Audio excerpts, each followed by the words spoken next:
another day, another adventure.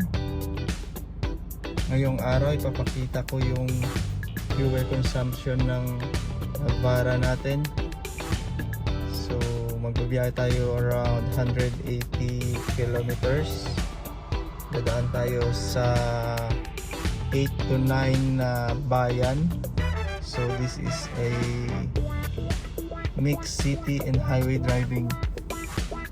Check natin ang makukonsumo nating diesel at magkano sa ngayong panahon. So let's go guys. Time check 8:36. Nagpa-full tank tayo ngayon dito sa Petron. I-reset natin ang trip meter.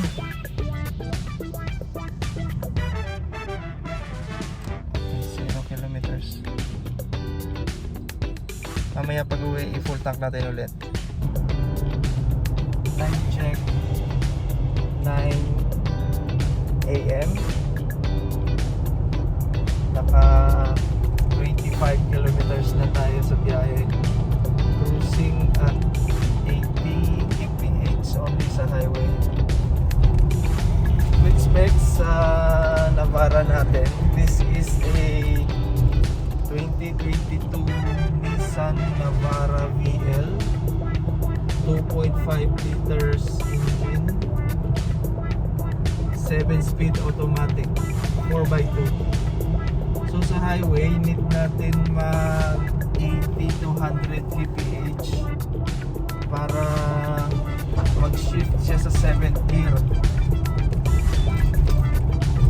Right now naka-cruise control tayo around 70 to 80 depende sa traffic. 4 years na sa atin yung Navara. So natakbo niya around 40,000 kilometers. All stock pa rin, walang modification. Ang napalitan lang dito is gulong na rugged terrain.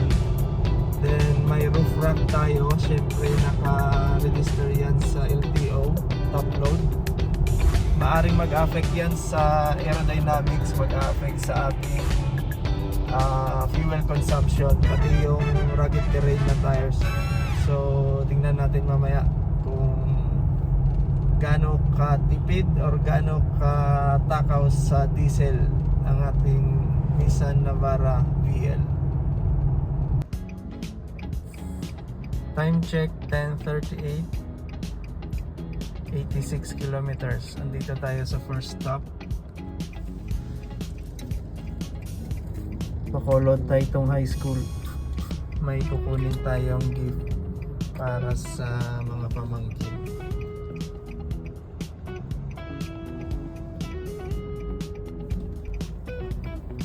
Time check 11 AM. 90 kilometers. Second stop.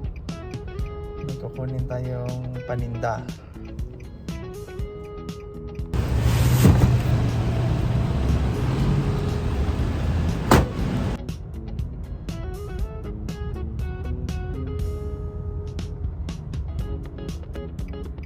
Time check 11:34. Second stop, downtown area. May pipick upin ding paninda. Naka 94 kilometers na tayo sa biyahe.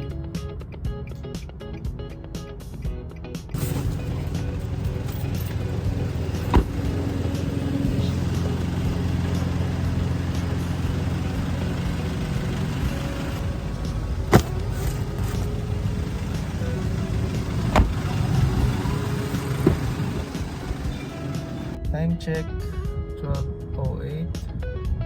Naka 101 kilometers na tayo. So ito yung bawas sa fuel gauge natin. Lunch muna tayo. After this, isang stop na lang, then diretso uwi na. KBL for lunch. Kadyos, baboy lang pa.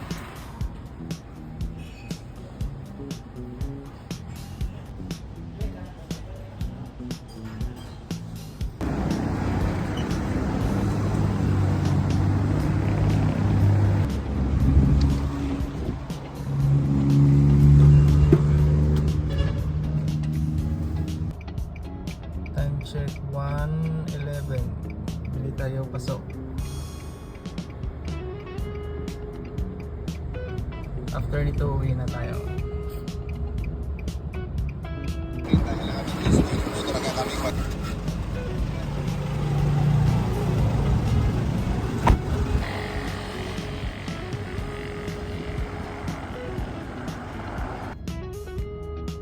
Time check 3:10 PM.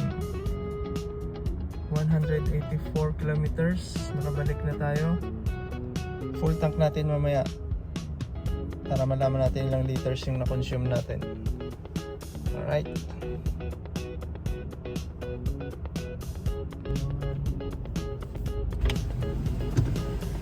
Full tank diesel.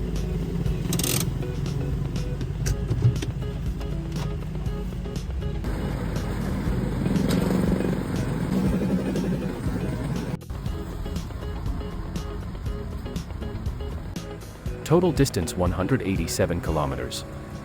Fuel consumption 15.23 liters. 2,086 pesos at 137 pesos per liter. Average consumption 12.28 kilometers per liter. Mixed city/highway driving. With light traffic.